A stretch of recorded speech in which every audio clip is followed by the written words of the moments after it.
se um sujeito, um cientista, um investigador, descobre algo de importância vital, por um motivo qualquer, ele não consegue comunicar isso ao restante da humanidade, ou à comunidade de pesquisadores, etc. O que acontece com ele? O trabalho dele foi perdido, foi jogado fora. Então, aparentemente sim, porque a coisa não se integra na cultura humana, então permanece desconhecido.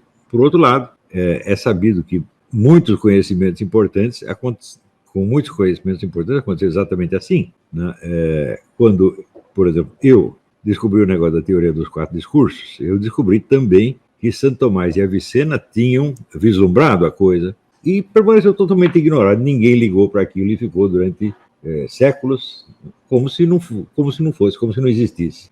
Do mesmo modo, se você pega as obras de Giambattista Vico, que são tão importantes, das quais sai praticamente toda a visão moderna da dimensão histórica, está lá em Giambattista Vico. Ele escreveu aqui no século XVIII, permaneceu desconhecido até o século XX. Muitas coisas acontecem assim. Há elementos da filosofia de Leibniz que só agora estão sendo descobertos, e até da filosofia de Aristóteles. Então, como é que fica isso? Isso, a mim, me parece que torna altamente problemática a relação entre realidade, conhecimento e história da cultura.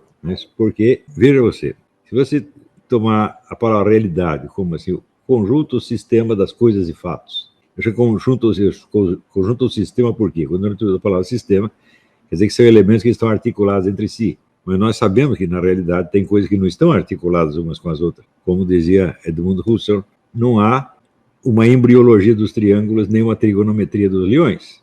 São dimensões que são completamente heterogêneas e incomunicáveis. Isso também existe na realidade. A ideia holística de que tudo tem a ver com tudo, ela é errada. Muito tem a ver com muito, mas nem tudo tem a ver com tudo. Articular, quer dizer, a ideia de conjunto, quer dizer que é apenas uma somatória, com a ideia de sistema, e articular dialeticamente, acho que isso nos dá também uma ideia do que entendemos por realidade.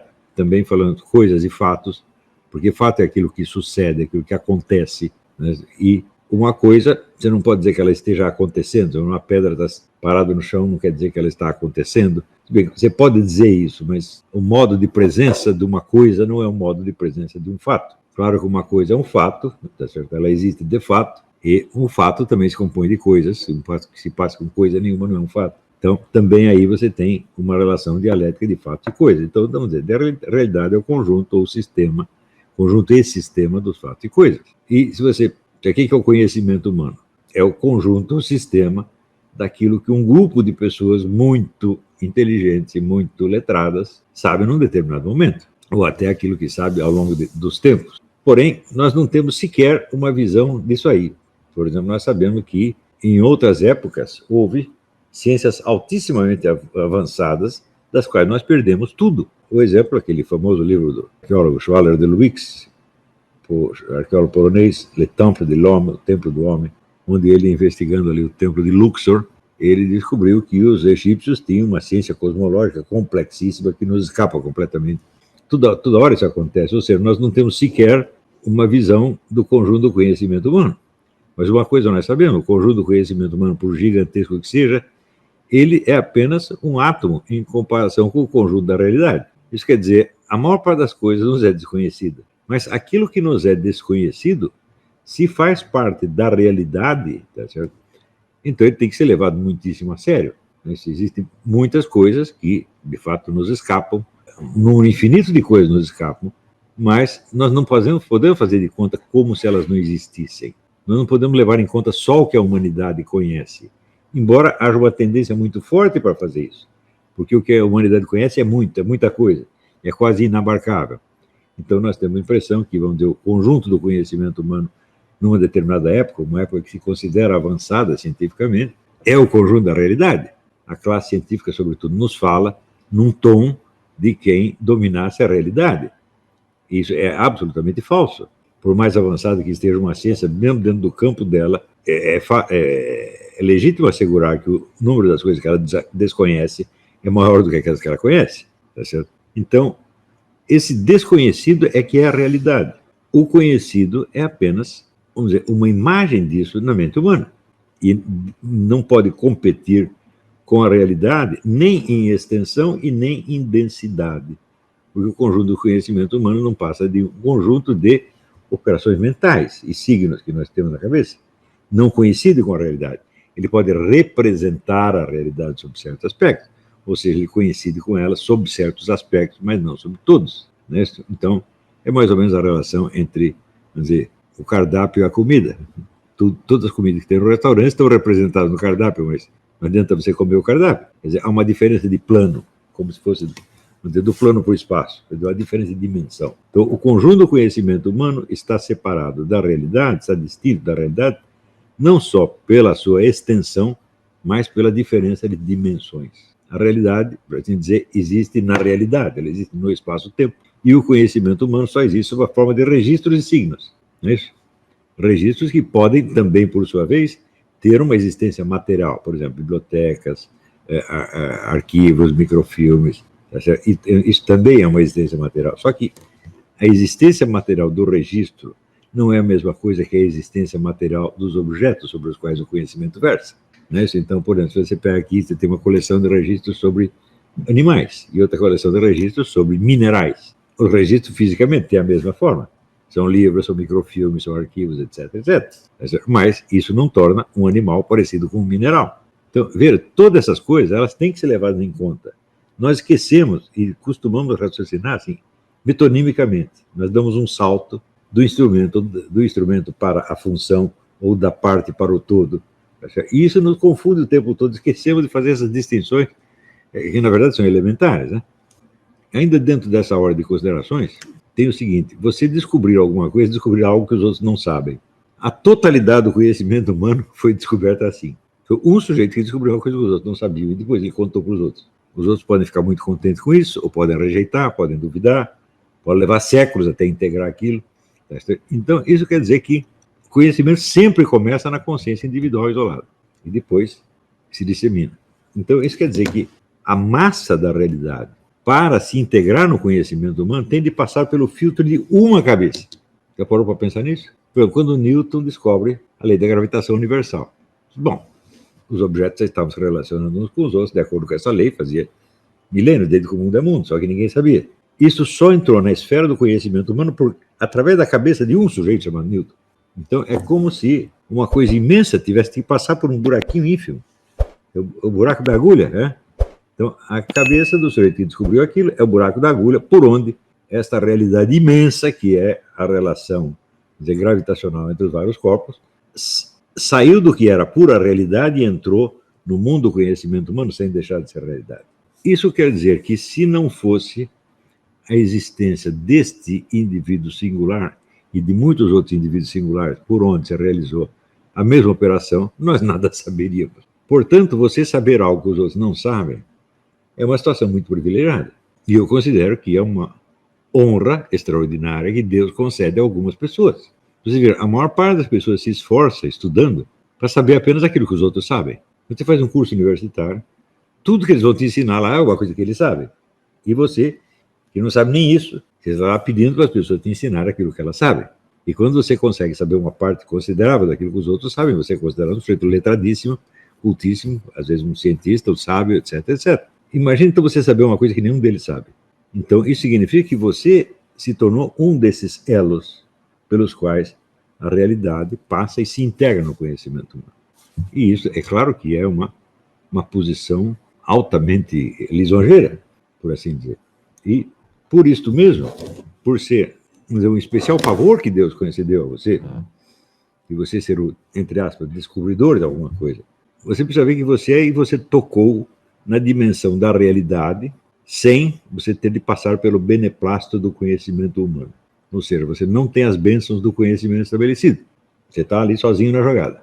Então, isso quer dizer que você está de posse de duas realidades. Primeiro, a realidade que você descobriu.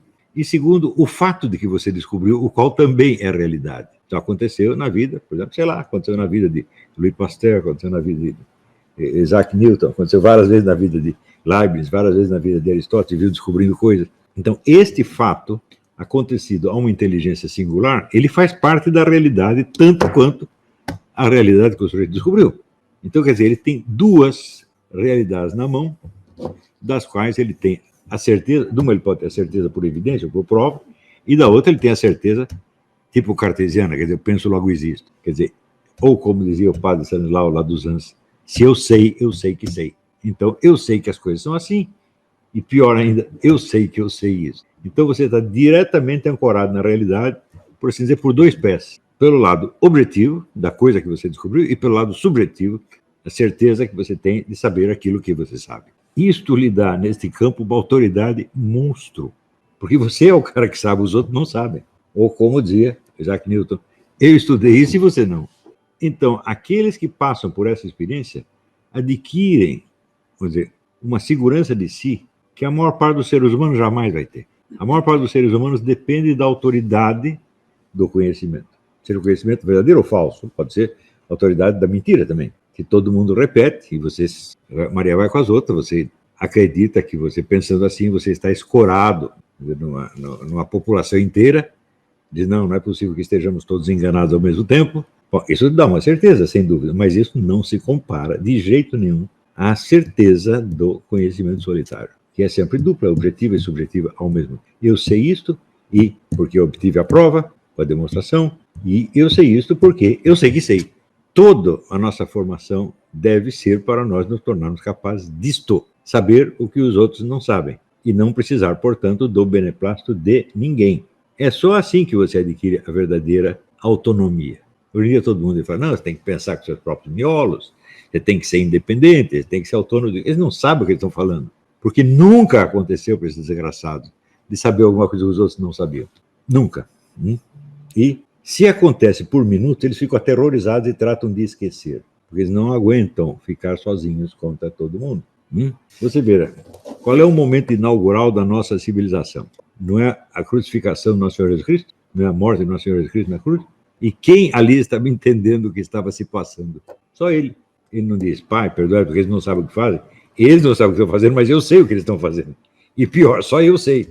Então, este é o tema, vamos dizer, um dos temas mais constantes do meu pensamento, que é o tema da testemunha solitária. A testemunha solitária é o pilar de todo o conhecimento, né? Ela não é uma exceção, ela não é um erro. Se você suprimir a testemunha solitária, todo conhecimento se torna impossível, porque só é possível um pesquisador descobrir o que os outros já sabem, né?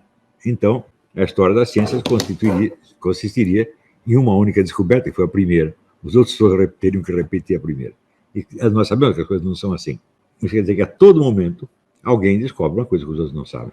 Essa coisa pode ser, vamos dizer, um acontecimento muito modesto, por exemplo, no caso, vamos dizer, da testemunha de um crime. Você é a única testemunha, só você viu, você sabe então quem matou quem. Você não pode provar. Por quê? Porque você é a prova. Você é o único elemento de prova. Isso, claro, lhe traz uma responsabilidade tremenda. Você pode, porque a partir do que você sabe, você talvez possa dar aos outros alguns meios de investigar para que eles descubram também. Mas só você pode fazer isso, o outro não pode. Quem não sabe, não pode. Quem não sabe, não pode ensinar. Ou pode ser um conhecimento de importância universal. Pode ser a lei da gravitação universal, pode ser o Big Bang, ou qualquer coisa desse tipo. Tá certo? Pode ser alguma coisa que não é nem tão grande, nem tão pequena. Quando eu descobri a teoria dos quatro discursos, aliás, eu não descobri a teoria dos quatro discursos, eu descobri que Aristóteles descobriu, e que ninguém sabia. Então, eu acredito que, potencialmente, eu modifiquei o rumo dos estudos aristotélicos para sempre. Ninguém que tenha passado por isto vai entender Aristóteles do jeito que entendia antes. E se você entendeu que as coisas são realmente assim, como eu digo naquele livrinho, você entendeu que o número de besteira que se escreveu sobre Aristóteles é uma montanha, né? Pessoas que... Quantas vezes a gente não lê assim? Não, existe aquele mundo totalmente lógico, estruturado, racionalístico de Aristóteles. Isso nunca existiu. Mas o número de pessoas que vê Aristóteles assim é grande. E você não entender Aristóteles é você não entender um dos pilares da nossa civilização. Portanto, você corrigir essa visão de Aristóteles torna tudo mais claro em inúmeros departamentos do conhecimento humano. Bom, eu descobri isso faz muito tempo. E não foi só isso que eu descobri, evidentemente, mas descobri outras coisas menores, né? Mas isso, para mim, foi uma coisa decisiva. Porque durante um momento, eu tenho na minha mão a chave que aciona o rumo dos estudos aristotélicos. Não no Brasil, mas no mundo, porque no Brasil não havia estudos aristotélicos. Quando eu publiquei meu livro sobre Aristóteles, fazia 30 anos que não saía um livro sobre Aristóteles no Brasil. Olha, só você pensar nisso, você vê que aonde nós vamos parar, gente, né? Quer dizer, você pega perto de nós, assim, a Zâmbia, a Serra Leoa são Atenas. Então, o Brasil desceu a uma dimensão de burrice que já chega a ser sub-humano. Eu vi essas entrevistas com o Bolsonaro, que as pessoas estão a um nível sub-humano. Quer dizer, você não saber formular uma pergunta para um entrevistado, você querer só fazer pegadinha verbal, Tipo, você pertence ao mesmo partido do fulano. O que é isso? É coisa de criança, né? Nós chegamos nesse ponto em que jornalistas profissionais fazem essas brincadeirinhas idiotas, né? E acreditam que estão exercendo a profissão.